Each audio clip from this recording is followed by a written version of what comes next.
77वें Cannes film festival में भारत की पायल कपाड़िया ने इतिहास रच दिया है। कांस में पहली बार भारतीय फिल्म को ग्रैंड प्रिक्स अवार्ड मिला। वहीं दूसरी तरफ कांस फिल्म फेस्टिवल में भारत की अनुसुया ने इतिहास रच दिया है।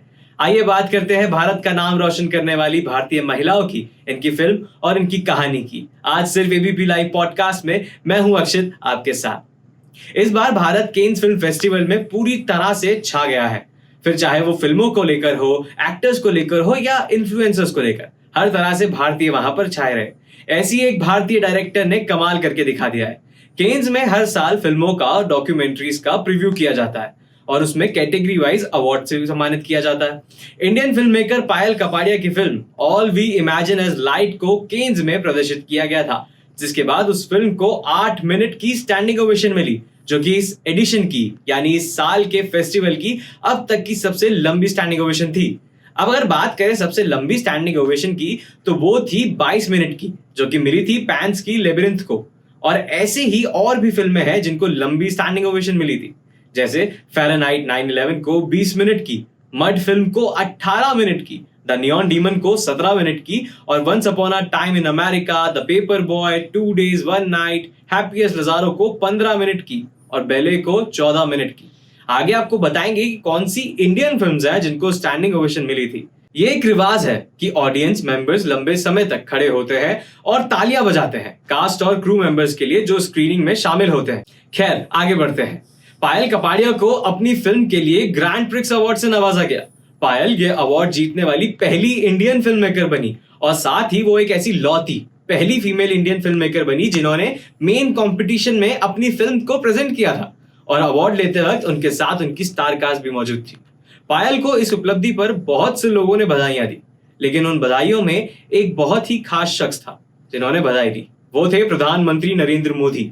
उन्होंने एक्स पर ट्वीट साझा करके पायल कपाड़िया को और उनकी टीम को बधाई दी। यह अवार्ड दूसरा मोस्ट प्रेस्टिजियस अवार्ड है पाम डियोर कैटेगरी के बाद। पाम डियोर इस बार अमेरिकन डायरेक्टर सीन बेकर को मिला अनोरा फिल्म के लिए क्लोजिंग सेरेमनी के दिन। लास्ट इंडियन फिल्म जो कि मेन कंपटीशन के लिए सिलेक्ट हुई थी वो थी शाहजी एंड करुण की फिल्म स्वाहम, जो कि 1994 में आई थी। अब अगर पायल की बात करें तो पायल FTII यानी film and television institute of India की एलुमनाई है, और उनकी documentary a night of knowing nothing directors fortnight में 2021 में प्रीमियर किया गया था, और इस डॉक्यूमेंट्री को ऑयल डियोर यानी गोल्डन आई अवार्ड से नवाजा गया था।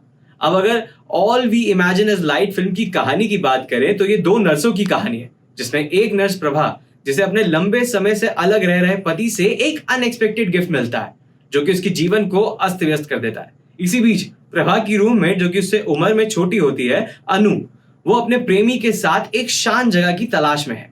एक दिन दोनों नर्सें एक रोड ट्रिप पर निकलती हैं एक बीच टाउन में, जहां एक मिस्टिकल फॉरेस्ट उनके सपनों को हकीकत में तब्दील होने की जगह बन जाता है।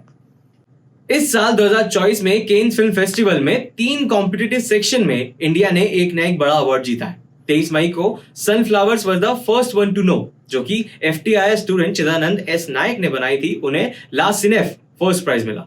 24 मई को द शेमलेस नाम की फिल्म ने हिस्ट्री बना दी और अनुसुया सेन गुप्ता को बेस्ट एक्ट्रेस का प्राइज मिला अनसर्टेन रिगार्ड सेगमेंट में, और वो भी पहली इंडियन बनी जिन्होंने इस अवार्ड को जीता।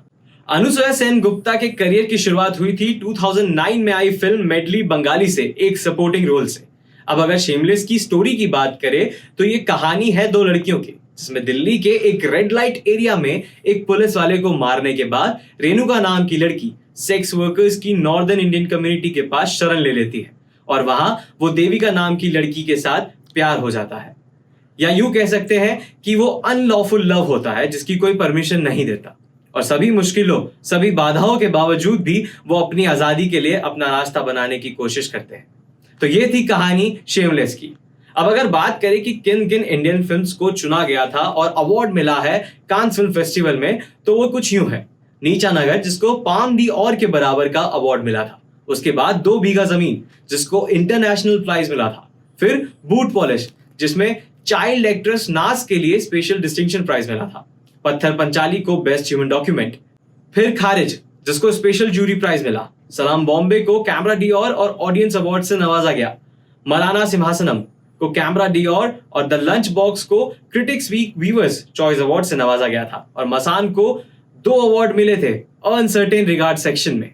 अ नाइट ऑफ नोइंग नथिंग को लॉयल डी और फॉर बेस्ट डॉक्यूमेंट्री और ऑल दैट ब्रीथ्स को भी सेम अवार्ड मिला था। तो ये थी इंडियन फिल्म जिन्हें केन्स फिल्म फेस्टिवल में अवार्ड मिल चुके हैं। अब अगर बात करें कि किन किन इंडियन फिल्म्स को स्टैंडिंग ओवेशन मिल चुकी है, तो वो कुछ यूं है। आर माधवन की रॉकेटरी, द नाम भी इफेक्ट को 10 मिनट की स्टैंडिंग ओवेशन मिली थी। फिर अनुराग कश्यप की कैनेडी, जिसको 7 मिनट की स्टैंडिंग ओवेशन मिली थी। और कानू बैल की आगरा फिल्म को भी केन्स में स्टैंडिंग ओवेशन मिली थी। केन्स में स्टैंडिंग ओवेशन की सिग्निफिकेंस सिर्फ फिल्म के तुरंत रिएक्शन से ज्यादा होती है। ये एक कल्चरल बैरोमीटर बन गया है जो दुनिया की फिल्मों के इम्पैक्ट के बारे में सिग्नल देता है। और ये एक अनऑफिशियल कंपटीशन भी है सबसे लंबी जोर से ट्रिब्यूट देने के लिए। ये एक ट्रेडिशन बन गया है जहां ऑडियंस मेंबर्स फिल्म देखने आए कास्ट और क्रू मेंबर्स के लिए लंबी देर तक खड़े होकर तालियां बजाते हैं, एक तरह से उनको सम्मान देने के लिए। तो ये थी कुछ बातें भारत को गर्व दिलाने वाली फिल्म्स की और 2 भारतीय महिलाओं की। अगर वीडियो अच्छी लगी हो तो उसे लाइक शेयर करें और सब्सक्राइब करें एबीपी लाइव पॉडकास्ट को। धन्यवाद।